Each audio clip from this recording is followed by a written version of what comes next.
पूर्व फेड अध्यक्ष बर्नानके अवैध गतिविधियों के लिए भूमिगत अर्थव्यवस्था में बिटकॉइन का मुख्य रूप से उपयोग किया जाता है। ग्रेस्केल ने यूरोपीय ईटीएफ लॉन्च किया, जबकि एसईसी से स्पॉट बिटकॉइन ईटीएफ में जीबीटीसी रूपांतरण को मंजूरी देने का आग्रह किया। दुनिया का पहला वैश्विक परोपकारी टोकन फिलकॉन मैक्स ग्लोबल पर अपनी केंद्रीकृत विनिमय सूची की घोषणा करता है।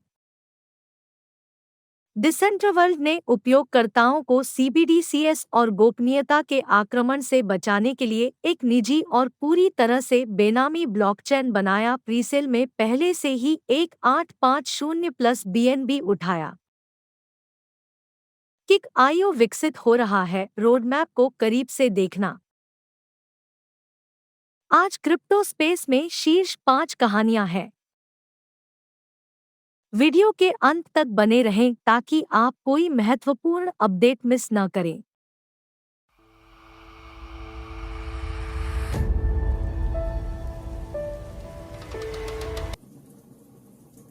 हेलो दोस्तों, मेरा नाम स्वर्णा है। कॉन्स्टिस्ट क्रिप्टो न्यूज़ चैनल में आप सभी का स्वागत है। क्रिप्टो स्पेस में क्या हो रहा है, इसके बारे में आपको सूचित करने के लिए हम प्रतिदिन कम से कम एक वीडियो लाने के लिए प्रतिबद्ध हैं। हम आपको हम पर टिप्पणी करने के लिए प्रोत्साहित करते हैं ताकि यह हमें और अधिक गुणवत्ता वाले वीडियो डालने में मदद करे, जैसा आप हमें करना चाहते हैं। हमारे चैनल को सब्सक्राइब करें और बेल आइकॉन को दबाएं ताकि जब भी हम नए वीडियो पोस्ट करते हैं तो नियमित सूचनाएं प्राप्त करें। पूर्व फेड अध्यक्ष बर्नानके अवैध गतिविधियों के लिए भूमिगत अर्थव्यवस्था में बिटकॉइन का मुख्य रूप से उपयोग किया जाता है।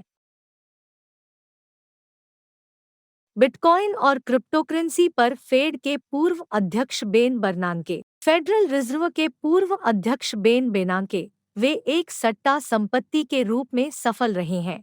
फिएट मनी के लिए एक विकल्प बनने का इरादा था, लेकिन सफल नहीं हुआ। बिटकॉइन का मुख्य उपयोग अवैध या अवैध गतिविधियों के लिए ईटीएफ लॉन्च किया, जबकि एसईसी से स्पॉट बिटकॉइन ईटीएफ में जीबीटीसी रूपांतरण को मंजूरी देने का आग्रह किया। ग्रेस्केल ने यूरोप में ईटीएफ लॉन्च किया। पहला यूरोपीय exchange traded fund ETF London stock exchange, LAC, bursa इटालियाना और ड्यूश बोर्स जेट्रा पर सूचीबद्ध होगा। जीएफओएफ यूसीआईटीएस ईटीएफ निवेशकों को वित्त, प्रौद्योगिकी और डिजिटल संपत्ति के चौराहे पर कंपनियों के संपर्क में लाने की पेशकश करता है। ब्लूमबर्ग के साथ साझेदारी में यूएस में कंपनी द्वारा लॉन्च किया गया यह दूसरा ईटीएफ है, जबकि पहली बार फरवरी में घोषित किया गया था। एसईसी ने अभी तक जीबीटीसी को स्पॉट बिटकॉइन ईटीएफ में बदलने की मंजूरी नहीं दी है। परोपकारी टोकन फिलकॉन मैक्स ग्लोबल पर अपनी केंद्रीकृत विनिमय सूची की घोषणा करता है। मार्च में विकेंद्रीकृत एक्सचेंज लिस्टिंग के 48 घंटों के भीतर दुनिया की पहली और एकमात्र परोपकारी क्रिप्टोकरेंसी ने अपने टोकन मूल्य में 67% की वृद्धि देखी। अपनी प्रशंसा की सूची में जोड़ने के लिए फिलकॉइन ने गुरुवार 22 अप्रैल 2022 को एमएएक्सी ग्लोबल पर अपनी लिस्टिंग की घोषणा की, एक केंद्रीकृत एक्सचेंज जिसने हाल ही में एशिया में सर्वश्रेष्ठ क्रिप्टो एक्सचेंज का खिताब हासिल किया। फिलकॉइन ब्लॉकचेन में एक पुरस्कार विजेता परोपकारी आंदोलन है जिसका मिशन एक वैश्विक इंटरैक्टिव पारिस्थितिकी तंत्र स्थापित करना है, जहां IoT, internet of things, social media, television, संचार के साधन का दैनिक उपयोग एक रेल बन जाता है जहां लोग कमा सकते हैं। दुनिया भर में 250 मिलियन सदस्यों के अपने बढ़ते समुदाय के माध्यम से फिलकॉइन का लक्ष्य 2500 यूक्रेनी शरणार्थियों को वापस लाने के लिए 10 मिलियन अमरीकी डॉलर जुटाना है और दुनिया के कुछ सबसे प्रसिद्ध धर्मार्थ संस्थाओं के साथ काम करना है जो यूक्रेन में जमीनी समर्थन प्रदान कर सकते हैं और फैलाने में मदद कर सकते हैं। जरूरतमंद लोगों के उपयोगकर्ताओं को CBDCs और गोपनीयता के आक्रमण से बचाने के लिए एक निजी और पूरी तरह से बेनामी ब्लॉकचेन बनाया। प्रीसेल में पहले से ही 1850 BNB उठाया।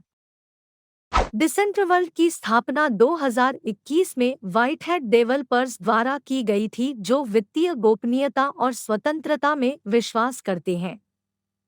टीम का मिशन उपयोगकर्ताओं की गोपनीयता का उल्लंघन करने वाले सभी DIFI अनुप्रयोगों के लिए गोपनीयता समाधान प्रदान करना है। विकेंद्रीकृत एक्सचेंज DEX और पूल सभी लोकप्रिय विकेंद्रीकृत एक्सचेंजों को एक DEX में जोड़ते हैं, जो शून्य ज्ञान प्रोटोकॉल का उपयोग करके क्रिप्टो परिसंपत्तियों को स्वैप और व्यापार करने का एक निजी तरीका प्रदान करता है।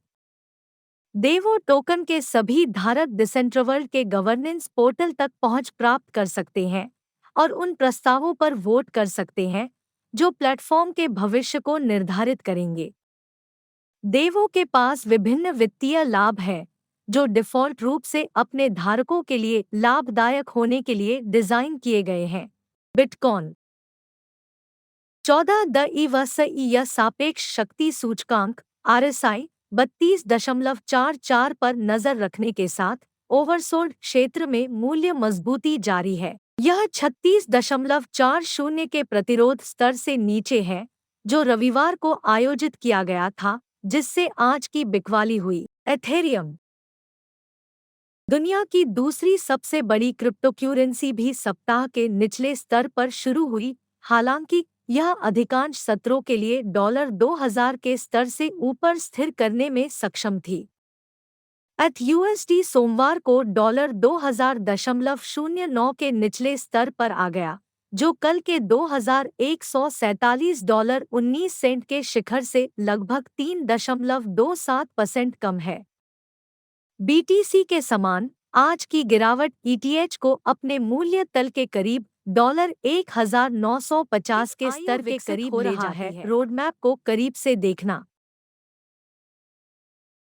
क्रिप्टो दुनिया उतनी ही नवीन और रोमांचक है जितनी चंचल और गतिशील। अगर हम आगे बढ़ना चाहते हैं और नई ऊंचाइयों तक पहुंचना चाहते हैं, तो बाजार की जरूरतों को समझना और नवीनतम रुझानों और परिवर्तनों को ध्यान में रखना महत्वपूर्ण है।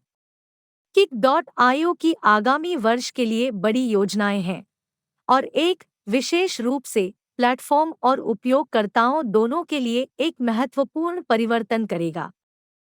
क्रॉसचेन ब्रिज की सुबह Kick.io बदलती ज़रूरतों को समायोजित करने और मौजूदा संचार और हस्तांतरण प्रक्रियाओं में सुधार करने के लिए 2022 Q3 में विभिन्न ब्लॉकचेन पर काम करना शुरू कर देगा। Q3 टीम के लिए एक महत्वपूर्ण क्वार्टर होगा क्योंकि वे 3 मुख्य बिंदुओं पर ध्यान केंद्रित करते हैं।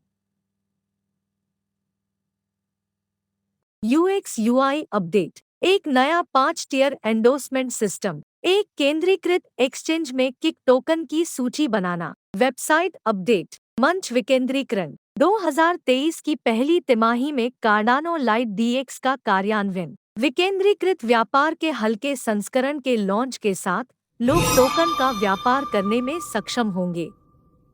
इस वर्ष के लिए Kick.io की बड़ी योजनाएं हैं। टीम तकनीकी प्रगति के बारे में भावुक है, जिससे सभी को लाभ होता है। अन्य ब्लॉकचेन के लिए Kick.io का परिचय सही दिशा में एक बड़ा कदम होगा। देखने के लिए धन्यवाद। अगर आपको सामग्री पसंद है तो कृपया इस वीडियो को अपने दोस्तों के साथ साझा करें और लाइक बटन दबाएं।